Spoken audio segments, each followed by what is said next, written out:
اور 15 شعبان کے تعلق سے جو تصور عام ہے، خاص طور سے ہندوستان پاکستان کا جو ماحول ہے، یہاں جو چیزیں بیان کی جاتی ہیں، اگر آپ صحیح تحقیق کے معیار پر غور کریں تو قرآن اور احادیث صحیحہ سے اس سلسلے میں کوئی بات ثابت نہیں ہے، اور وہی جو چیز ثابت نہیں ہے وہی مشہور ہے۔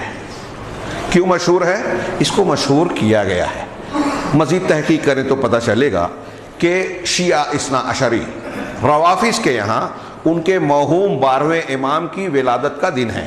ابھی آج کل میں آپ بمبئی سے نکلنے والے اخبارات میں اشتہار دیکھیے گا، شیعوں کی طرف سے جو شائع ہوگا 12ویں امام کا تذکرہ، ان کی ولادت پر خوشی کا اظہار، ان سے متعلق کچھ جھوٹی روایتیں، اور پھر اس تناظر میں ان کے اپنے عقیدے کی بنیاد پر 15 شعبان کو ان سے یہ درخواست کہ آپ خروج فرمائیں جو غائب ہیں۔